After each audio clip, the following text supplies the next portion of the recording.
कहानी की शुरुआत होती है एक 58 साल के आदमी से जिसका नाम था इनू। वो अपने परिवार के साथ सामान बांधकर टोक्यो आ गया था। वो अपनी पत्नी और बच्चों को हर सुख सुविधा देने के लिए दिन रात मेहनत करता था, लेकिन उसके आसपास के सभी लोग उसकी बिल्कुल कदर नहीं करते थे। उसके परिवार वालों को उससे कोई लगाव नहीं था और कोई उसकी इज्जत नहीं करता था। हर रोज इनू लोगों से भरी ट्रेन में धक्के खाकर ऑफिस पहुंचता, जहां उसके साथ जानवरों से भी बुरा बर्ताव किया जाता। आखिरकार इनू अपने घर के बाहर बैठा अपनी मायूस जिंदगी के बारे में सोच रहा था कि अचानक एक कुत्ता चलते हुए उसके सामने आकर खड़ा हो गया। उसके गले के पट्टे के साथ एक कागज बंधा हुआ था जिस पर कुत्ते के मालिक ने लिखा था कि इस कुत्ते का नाम हनाको है और इसका अच्छे से ख्याल रखना। उसी समय इनू की पत्नी जेनी बाहर आई और इनू ने उसे बताने की कोशिश की कि आज से ये कुत्ता उनके परिवार का हिस्सा है, लेकिन इनू के बोलने से पहले ही जेनी ने कुत्ते को बाहर भगाने को कह दिया और फटाक से अंदर चली गई। अगली सुबह इनू डॉक्टर के पास चेकअप के लिए गया, लेकिन तब उसे पता चला कि उसे तो कैंसर हो गया है और ये बीमारी उसके पूरे शरीर में फैल चुकी है, तो बचने का कोई चांस नहीं। उसके पास अब सिर्फ 3 महीने का समय बाकी था। फिर रात को डिनर के समय उसने सबको अपनी बीमारी के बारे में बताया, लेकिन किसी ने उसकी बात पर ध्यान नहीं दिया, बल्कि वो सब उसी के बारे में शिकायतें करने लगे हुए थे। इसके बाद जेनी ने उससे पूछा कि ये कुत्ता अभी भी घर में क्यों है। उसने इनू को तुरंत इसे घर से बाहर छोड़कर आने को कहा। अब इनू हताश होकर हनाको के साथ घर से बाहर निकल गया। घर से कुछ किलोमीटर दूर आने के बाद उसने हनाको को वहीं छोड़ दिया और फटाफट भाग निकला ताकि हनाको उसका पीछा न करे, लेकिन हनाको तो उसके पीछे ही दौड़ने लगा। इधर इनू एक पार्क में पहुंचा और उसे लगा कि वो हनाको को पीछे छुड़ा है, लेकिन जैसे ही उसने मुड़कर देखा तो हनाको वहीं चुपचाप बैठा था। उसे देखते ही इनू की आंखों में आंसू आए और उसने हनाको को यूं ही अकेला छोड़ने के लिए उससे माफी मांगी। कुछ ही पलों बाद उसने एक लड़के को अपने साथ वाले बेंच पर बैठे देखा और अचानक आसमान में बहुत तेज रोशनी हुई जिससे हनाको डर कर भाग गया। तभी अचानक वहाँ जबरदस्त धमाका हो गया और इनू इस धमाके की चपेट में आ गया। खैर अगली सुबह उसकी आंख खुली तो उसने देखा कि उसे चश्मे के बिना भी सब कुछ दिखाई दे रहा था। इनू ने देखा कि हनाको अब भी वहाँ उसका इंतजार कर रहा था, तो वो उसे अपने साथ ही घर वापस ले आया। फिर ब्रेकफास्ट में उसने मिसो सूप पिया, जिसके बाद उसे बहुत तेज प्यास लगी, तो उसने खूब पानी पिया और फिर अपने कमरे में चला गया। वहाँ उसने देखा कि उसके हाथों से गर्म भाप निकल रही थी। उसने तुरंत अपनी शर्ट उतारी और उसे एहसास हुआ कि कुछ तो गड़बड़ जरूर है। तभी अचानक उसकी दाईं बाजू एक फ्यूचरिस्टिक हथियार में बदल गई और उसमें से सारा सूप बाहर आ गया। जैसे ही इनू ने अपने चेहरे को छुआ तो उसे लगा कि उसकी गर्दन पर कुछ अजीब है, और जैसे ही उसने अपनी गर्दन की खाल को खींचा तो उसका चेहरा उसके सर से अलग हो गया। उसने देखा कि उसके सर के अंदर तारे ही तारे भरी पड़ी थी। जब इनू ने खुद को शीशे में देखा तो उसे कुछ भी समझ नहीं आ रहा था, क्योंकि अब उसकी दोनों बाजुएं हथियारों में बदल चुकी थी। उसे समझ नहीं आ रहा था कि अब उसे क्या करना चाहिए।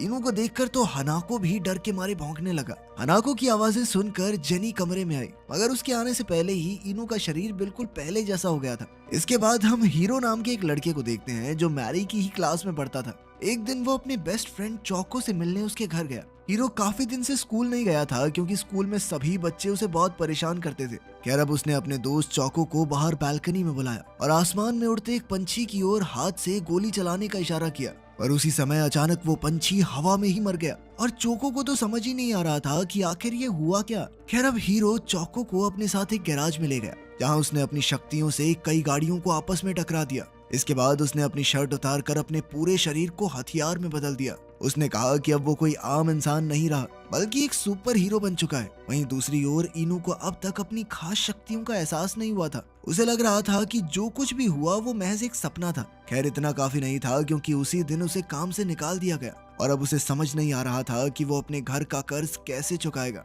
उसे सबसे ज्यादा चिंता तो अपने परिवार की थी। घर लौटते हुए उसे रास्ते में एक जख्मी कबूतर दिखाई दिया। उसने कबूतर को जमीन से उठाया और अपनी शक्तियों से उसे सब दिख गया कि उसे अंदर कहां पर चोट लगी है। इनू के हाथों में कुछ देर रहने के बाद कबूतर अचानक पूरी तरह से ठीक होकर उड़ गया। उसी पल इनू को एहसास हुआ कि उसके अंदर किसी के भी जख्मों को ठीक करने की ताकत आ चुकी है। तभी अचानक उसे एक औरत की आवाज सुनाई दी जो अपने 10 साल के बेटे की जान बचाने के लिए डॉक्टर से मिन्नतें कर रही थी। इनू को एहसास हुआ कि आवाजें पास के एक हॉस्पिटल से आ रही हैं, तो वो जल्द ही वहां पहुंच गया। वो एक कमरे में घुसा तो उसे केडा नाम का एक बच्चा दिखा जो इस वक्त कोमा में था। जब इनू ने उसे छुआ तो उसके सिस्टम ने बच्चे की बीमारी का पता लगा लिया और फिर उसने बच्चे को ठीक करने की कोशिश की। कुछ ही पलों में केडा बिल्कुल ठीक हो गया और उसने अपनी आंखें खोली। तभी उसकी माँ कमरे में आई तो वो एक अनजान आदमी को देखकर डर गई। उसने तुरंत डॉक्टर को बुलाया, लेकिन तभी उसके बेटे ने उठकर उसे आवाज दी और इस चमत्कार को देखकर तो डॉक्टर्स भी हैरान रह गए। इधर इनू चुपके से बाहर आ गया और अब उसे इतनी खुशी हो रही थी जितनी उसने अपनी जिंदगी में कभी महसूस नहीं की। खैर अगले दिन हम देखते हैं कि स्कूल में चौको को टेक्कन नाम का एक बदमाश लड़का और उसके साथ ही परेशान कर रहे थे। तभी हीरो बीच में आया तो टेक्कन ने उसका कॉलर पकड़ लिया। हीरो ने उसका हाथ इतनी जोर से पकड़ा कि टेक्कन को लगा कि आज तो उसकी हड्डियां ही टूट जाएंगी। हीरो ने उसे चौको से माफी मांगने को कहा और फिर उसकी तरफ बंदूक का इशारा करके कहा कि चौको से जो पैसे चुराए हैं ना वो वापस करो। टेक्कन ने कहा कि उसके पास अभी इतने पैसे नहीं हैं, मगर उसी पल चौको ने उसे रोक लिया। हालांकि वो टेक्कन से नफरत करता था, मगर वो ये नहीं चाहता था कि हीरो उसे जान से मार डाले। इसके बाद हीरो कमरे से बाहर गया तो शीन नाम की एक लड़की उसके पीछे गई। उसने अपनी सारी हिम्मत जुटाकर हीरो से अपने प्यार का इजहार किया, जिसे सुनकर हीरो को बेहद खुशी हुई। बाद में हीरो ने अपनी माँ को फोन किया तो उन्होंने हीरो को बताया कि उसके पिता की तबीयत बहुत खराब है और वो उससे एक आखिरी बार मिलना चाहते हैं। इसलिए उसकी माँ ने हीरो को आज रात अपने पिता के घर डिनर के लिए जाने को कहा। हीरो आज तक अपने पिता से नाराज था क्योंकि वो उसे और उसकी माँ को अकेला छोड़कर चले गए थे, पर फिर भी उसने अपने पिता से मिलने जाने का फैसला किया। जैसे ही वो उनके घर पहुंचा तो उसके पिता ने उसे इस महीने के खर्चे के लिए पैसे दिए। फिर डिनर के समय वो अपनी सौतेली माँ और 2 सौतेले भाइयों से मिला। हीरो को उनसे कोई दिक्कत नहीं थी, मगर आज भी वो अपने पिता को माफ नहीं कर पाया था। बाद में जब सब लोग मीठे में कुछ खा रहे थे तो उसने गुस्से में अपने पिता को गोली मारने का फैसला किया, मगर उसके भाइयों को लगा कि ये कोई खेल है, इसीलिए वो असली नहीं नकली गोलियां चलाने लगे। इससे हीरो रुक गया और कुछ घंटों बाद जब वो घर लौट रहा था तो वो नफरत की आग में जलता हुआ अपने पड़ोसी के घर में घुस गया और बिना हिचकिचाए उस आदमी को गोली मार दी और फिर उसकी पत्नी को भी मौत के घाट उतार दिया। वहीं दूसरी ओर इनो किसी हॉस्पिटल में छोटे बच्चों को ठीक कर रहा था कि अचानक उसे एक लड़की के चिल्लाने की आवाज सुनाई दी तो वो दौड़कर उसकी मदद करने गया। लेकिन जब वो घर में घुसा तो उसने देखा कि वो लड़की सर में गोली लगने से मर चुकी थी। इन्होंने फिर भी उसे ठीक करने की कोशिश की, मगर उसके पास मरे हुए लोगों को जिंदा करने की ताकत नहीं थी। फिर वो साथ वाले कमरे में गया तो उसे लड़की के माँ बाप की लाशें मिली और हीरो उसके सामने खड़ा था। अब हीरो को अपने जुर्म का कोई गवाह जिंदा नहीं छोड़ना था, इसलिए उसने इनू पर भी गोली चला दी और वहाँ से चला गया। कुछ देर बाद इनू उठ खड़ा हुआ और हीरो के पीछे गया, लेकिन तब तक बहुत देर हो चुकी थी। इसके बाद हर एक टीवी चैनल पर इस परिवार के बेरहमी से हुए कत्ल के बारे में ही खबर चल रही थी। पुलिस का कहना था कि इन लोगों पर बंदूक से हमला हुआ है, लेकिन वहाँ पर एक भी गोली नहीं मिली, खोखा नहीं मिला। इसके बाद जब चौको हीरो से मिला तो उसने हीरो से पूछा कि क्या इस परिवार की मौत के पीछे उसका हाथ है। तब हीरो ने अपना गुनाह कबूल किया और कहा कि अब वो इंसान नहीं बल्कि भगवान बन चुका है। खैर उसने वादा किया कि वो हमेशा चौको की रक्षा करेगा, मगर चौको बहुत डर चुका था, इसलिए उसने हीरो को हमेशा के लिए दूर चले जाने को कहा। बाद में जब हीरो घर आया तो उसकी माँ ने उसे अगले महीने से अपने पिता के साथ जाकर रहने को कहा। जब हीरो ने उनसे इसकी वजह पूछी तो उसकी माँ ने कहा कि उसे कैंसर है और अब उसके पास ज्यादा वक्त नहीं बचा। ये सुनकर हीरो को जबरदस्त धक्का लगा और उसने अपनी माँ को गले लगाकर कहा कि वो उन्हें मरने नहीं देगा। वहीं दूसरी ओर रात को इनू अपनी नौकरी छूटने की वजह से काफी परेशान था। तभी उसे चौको की मदद की गुहार सुनाई दी। चौको ने भगवान से हीरो को रोकने की गुजारिश की थी ताकि वो और लोगों की जान ना ले। ये सुनकर इनू ने हनाका को उठाया और उड़कर उस पार्क में पहुंचा जहां चौको मौजूद था। अब उसने अपनी नई शक्तियों से लोगों की रक्षा करने की ठान ली थी। उसने चौको से मिलकर उसे उस रात के बारे में बताया जब उसे और हीरो को ये जादुई शक्तियां मिली थी। इनू ने बताया कि हीरो उसके साथ वाले बेंच पर बैठा था और अचानक जोरदार धमाका हुआ, जिसके बाद उन दोनों के शरीर में अद्भुत ताकत आ गई। तब चौको ने उससे पूछा कि आपकी कमजोरी क्या है। अगर वो दोनों एक जैसे ही हैं तो हीरो को भी उसी कमजोरी के जरिए हराया जा सकता है। इन्होंने कहा कि उसकी कमजोरी तो मीसो सूप है, क्योंकि उसे पीते ही उसके शरीर ने सूप बाहर फेंक दिया था। खैर उस दिन से चौको ने इनू को ट्रेनिंग देनी शुरू की ताकि वो हीरो का सामना करके उसे हरा सके। सबसे पहले उसने इनू को अपनी उंगलियों से कॉफी कैन पर गोली चलाने को कहा। कुछ कोशिशों के बाद वो कामयाब हुआ और फिर उसने थक कर पानी पिया और अचानक उसके शरीर ने सारा पानी बाहर फेंक दिया। तब चौको ने बोतल का लेबल पढ़ा कि इस पानी को खिलाड़ी पीते हैं क्योंकि इसमें इलेक्ट्रोलाइट्स बढ़ाने वाले सॉल्ट्स मौजूद थे। तब चौको को एहसास हुआ कि मीसो सूप में भी नमक होता है, यानी कि इनू का शरीर सोडियम नहीं पचा सकता। इसके कुछ दिन बाद हीरो अपनी माँ के साथ डॉक्टर के पास गया तो डॉक्टर ने उन्हें बताया कि मानो किसी चमत्कार से उनकी माँ के शरीर के सारे कैंसर सेल्स पूरी तरह गायब हो चुके हैं और अब वो बिल्कुल तंदुरुस्त हैं। ये सुनकर वो दोनों बेहद खुश हुए, पर बाद में जब वो घर लौट रहे थे तो रास्ते में कुछ पुलिस वालों ने हीरो को रोक लिया क्योंकि वो उस परिवार की हत्या के केस में उससे पूछताछ करना चाहते थे। अब गिरफ्तार होने के डर से हीरो वहाँ से भाग निकला तो पुलिस उसके पीछे पड़ गई। इसी दौरान वो 3 एजेंट्स को गोली मारकर फरार हो गया। कुछ ही घंटों में हीरो के भागने की खबर टीवी पर फैल गई। फिर अगले दिन शीन स्कूल से घर लौट रही थी तो उसे हीरो दिखाई दिया, जिसके बाद उसने हीरो को अपने घर चलने को कहा। शीन ने बताया कि उसके घर पर सिर्फ वो और उसकी बूढ़ी दादी रहती हैं, इसीलिए वो जब तक चाहे तब तक सुरक्षित रह सकता है। उधर मैरी जब घर लौट रही थी तो उसने ट्रेन स्टेशन पर अपने पिता को चौको के साथ देखा।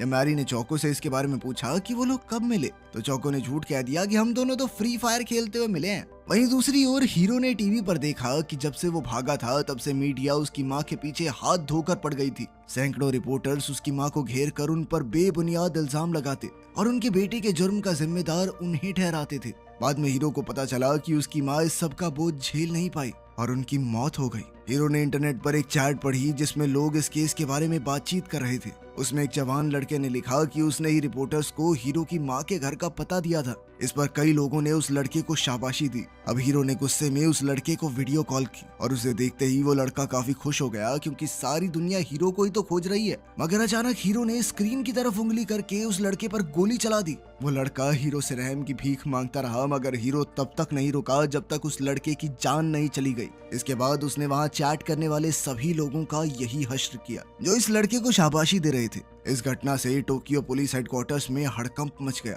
तब रात को शीन हीरो से बात करने आई तो हीरो ने ये कबूल किया कि उस परिवार की मौत का जिम्मेदार वही है, लेकिन शीन इस बात पर यकीन करने को तैयार ही नहीं थी कि हीरो ऐसा घिनौना अपराध कर सकता है। तब हीरो ने उसे अपनी रोबोट आर्म दिखाई और शीन को अपने साथ उड़ाकर ले गया। उस समय शीन उन लोगों के लिए रोने लगी जिनकी हीरो ने जान ली थी। खैर फिर भी शीन ने कहा कि वो हीरो का साथ नहीं छोड़ेगी। बाद में वो दोनों घर लौट आए और जब शीन पानी पीने लगी तो अचानक घर में हथियारबंद एजेंट्स घुस आए। शीन ने उसी वक्त चिल्लाकर हीरो को भाग जाने को कहा, मगर हीरो ने उसे अपनी बाहों में लेकर जमीन पर गिरा दिया और खुद एजेंट्स की गोलियों के सामने उसकी ढाल बन गया। फिर उसने अपनी रोबोट आर्म निकाली और जबरदस्त पलटवार से सभी एजेंट्स का सफाया कर दिया। आखिरकार जब वो उठा तो उसने देखा कि शीन की दादी की मौत हो चुकी थी। फिर उसने देखा कि शीन की भी सांस नहीं चल रही। हालांकि हीरो ने खुद ढाल बनकर उसे बचाने की कोशिश की थी, मगर शीन को पहले ही कई गोलियां लग चुकी थी। अब हीरो कुछ नहीं कर सकता था, इसीलिए वो वहां से भाग निकला। शीन की मौत से अब उसके अंदर बदले की आग भड़क चुकी थी और उसके सर पर खून सवार था।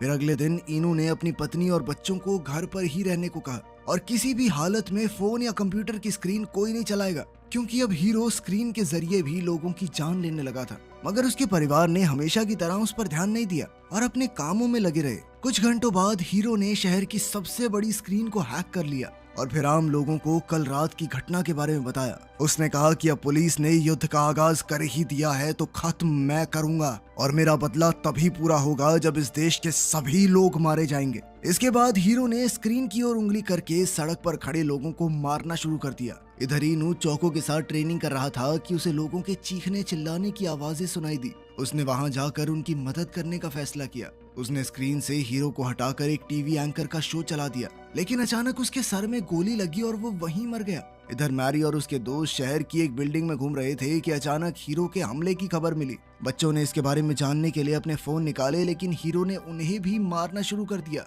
इसी दौरान इनू ने भी स्क्रीन हैक करके चोको की एक वीडियो चला दी, जिसमें उसने सभी लोगों को फोन, कंप्यूटर और टीवी जैसी स्क्रीन से दूर रहने को कहा। मगर ये सुनकर हीरो ने शहर की बड़ी स्क्रीन पर मिसाइल छोड़ दी। इसके अलावा उसने कई बिल्डिंग्स पर भी मिसाइल दाग दी, जिनमें से एक वो भी थी जिसमें मैरी मौजूद थी। उसी समय इनू हीरो के सामने जा पहुंचा और उसने हीरो को अपना आतंक बंद करने को कहा। उसने कहा कि जिस रात धमाके में हीरो को ये शक्तियां मिली उस रात इनू भी वहीं मौजूद था। खैर हीरो अब भी देश को तबाह करने पर तुला हुआ था तो इनू ने उस पर गोली चला दी। अब उन दोनों में लड़ाई शुरू हो गई और हीरो ने अपनी मिसाइल्स के साथ इनू पर हमला कर दिया। इसी दौरान इनू को अपनी बेटी के चिल्लाने की आवाज सुनाई दी तो वो उसकी मदद के लिए भागा, लेकिन तभी हीरो ने उसे पकड़कर एक बिल्डिंग में फेंक दिया, जहाँ से उड़ता हुआ वो एक टीवी टीम के हेलीकॉप्टर में जा गिरा। उसी समय हीरो ने वहां आकर रिपोर्टर और कैमरामैन को हेलीकॉप्टर से धक्का दे दिया। इन्होंने ऐन वक्त पर कैमरामैन का हाथ पकड़ लिया, क्योंकि कैमरामैन थोड़ी मर सकता है, लेकिन हीरो ने पायलट को ही मार डाला, जिससे हेलीकॉप्टर बेकाबू होकर एक बिल्डिंग से टकराने ही वाला था कि तभी इनू कैमरामैन के साथ कूदकर एक बिल्डिंग की छत पर आ गिरा। पर कुछ ही पलों में हीरो ने वहां पहुंचकर कैमरामैन को गोली मार दी। फिर उसने इनू को अपने साथ शामिल होने को कहा और पानी पीने लगा। उसी समय इनू ने बॉटल पर गोली चलाकर बॉटल ही गिरा दी और वहां वही सोडियम वाले पानी की बोतल फेंक दी। जैसे ही हीरो ने वो पानी पिया तो उसके सिस्टम में गड़बड़ी आ गई, पर फिर भी उसने इनू का पीछा नहीं छोड़ा और वो दोनों उड़ते हुए अंतरिक्ष में जा पहुंचे। मगर जैसे ही हीरो उस पर जानलेवा हमला करने वाला था, उसके शरीर के अंदर की मशीन्स फटने लगी, उसके इंजन फेल हो गए थे और तब इनू ने मिसाइल से जोरदार हमला करके हीरो को हरा दिया। इसके बाद वो सीधा अपनी बेटी को बचाने पहुंचा, मगर तब तक वो मर चुकी थी। तब उसने मैरी को सीपीआर देकर जिंदा करने की कोशिश की और खुशकिस्मती से उसकी सांसें फिर से चलने लगी, जिसके बाद इनू ने अपनी शक्तियों की मदद से उसे ठीक कर दिया।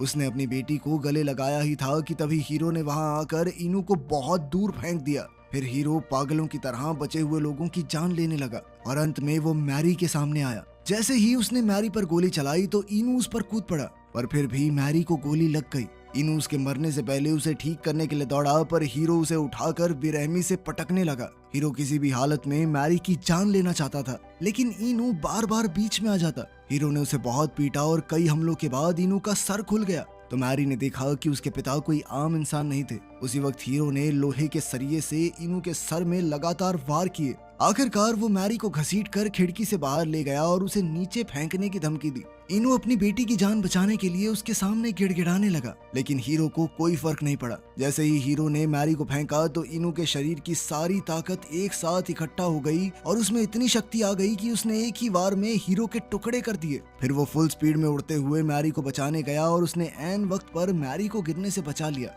एक हफ्ते बाद टीवी पर हीरो की मौत का ऐलान हुआ और इसी के साथ ये केस खत्म हो गया। मगर पुलिस को सिर्फ उसके कुछ ही टुकड़े मिले, उसकी पूरी लाश नहीं मिली। उधर इनू के घर पर मैरी के सिवा उसका असली सच कोई नहीं जानता था। वहीं दूसरी ओर हमने देखा कि हीरो अब भी जिंदा था। वो जापान छोड़कर जा रहा था, इसीलिए जाने से पहले वो चोको से मिलने आया। चोको उसे जिंदा देखकर खुश था और उसने हीरो को एक आखिरी बार वीडियो गेम खेलने को कहा। मगर जैसे ही वो मुड़ा तो उसने देखा कि हीरो हमेशा के लिए जा चुका है। वीडियो पसंद आई तो लाइक कर देना, चैनल को सब्सक्राइब कर लेना। मिलते हैं अगली वीडियो में।